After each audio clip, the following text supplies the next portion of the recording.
So, it's called American Citizen. When I was 18, my mother and I applied for US citizenship simultaneously. Fast forward through the application process to the day of my interview. On 16th and Callow Hill at the Immigration and Naturalization Services building, I walked in proudly, ready to tackle on this interview, ready to become a US citizen. I remember security officers with looks of disdain on their faces as we walked through the metal detectors and were patted down. We went on the elevator to the top floor and I was escorted to the interviewing room. I walked in, looked around, saw the marvelous view of the city as I sat down. I heard a voice as the chair swiveled around. There was a woman, a calm-looking woman. Her face was hardened, her eyes were glistening. I laid my paperwork on the table and she quickly snapped, "Get your documents off of my desk." I was in for a long day. She began introducing herself and reminded me of the severity of this interview, made me swear to tell the whole truth and nothing but the truth, so help me God, and began bombarding missile-like questions at me. What is your name? Where are you from? Where do you live? How long have you been in this country? Have you ever been convicted of a criminal activity? What is your favorite ice cream flavor? Well, my name is Minh Nguyen. I'm from Vietnam. I live in Southwest Philadelphia. I've been in America for a while now. No, I have a clean slate, and my favorite ice cream flavor is tiramisu. I answered all her questions with the grace and elegance I could muster up and threw in a smile here and there. I was sweating bullets as my stomach was starting to give in, afraid of saying anything that might insinuate that I was not citizen-worthy. She asked me one last question before the written exam and looked me straight in the eye. Are you associated with or ever been associated with a terrorist organization or anti-American regime? I looked at her and said, no. Very well, she said, and passed me my written exam filled with 10 random questions about our very own United States. Question number 1, who is the Speaker of the House 4 years ago? Nancy Pelosi, you got it right. Question number 2, who is the 16th President of the United States of America? Abraham Lincoln. Correct. What kind of test is this? I ferociously completed the test. In less than 5 minutes, slammed my pen and handed my test to the officer with a huge grin on my face. She grabbed it, threw it to the side with an air of nonchalance and said, "Congratulations, you're free to go." But wait, are you going to even look at my answers? She replied, "No, you passed 10 minutes ago," and gave me a slight grin, so uncharacteristic of her demeanor and posture during the interview. I got up and walked out, only to stick my head back and lightly tap on the door. "Excuse me, I just wanted to ask you, was this all just like, a charade, a mental test and whatever?" "What do you mean?" she asked. You know, your personality and, your cold stare and all that good stuff." She looked at me confused and dumbfounded.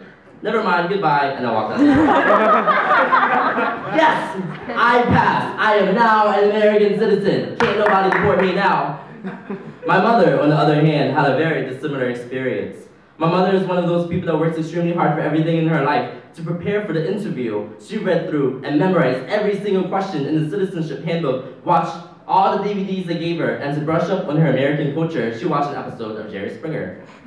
She knew every single question in that book and could tell you who the first president of the United States or who founded lightning.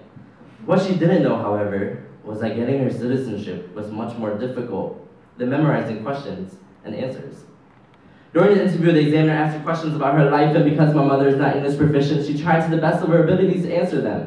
During the interview, the examiner stood up out of his chair with his hands on his hips in response to an answer that she gave and shouted, "Are you lying to me? Are you lying to me?" But in her mind, she heard, "Do you like me? Do you like me?" "Yes, I like you. I like you." Dumbfounded, he asked, "Why are you lying to me?" She responded, "I like you very much. You're nice." He sat back down, stared at her, and scribbled something on a paper and handed her test.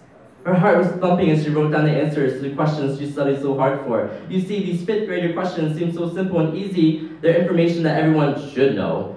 But to an immigrant woman and other immigrants who do not speak English, these questions turn into obstacles and barriers. These questions are one of the determining factors to your eligibility to become citizens.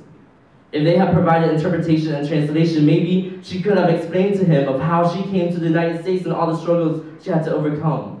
You see, my mother is an Amerasian.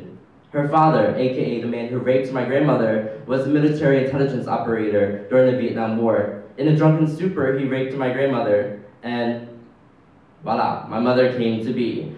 But her life was not the fairy tale dream that she wanted it to be. She was a house slave sold to families and traveled all around Vietnam during the Vietnam War trying to find a place to belong, trying to find a family to love.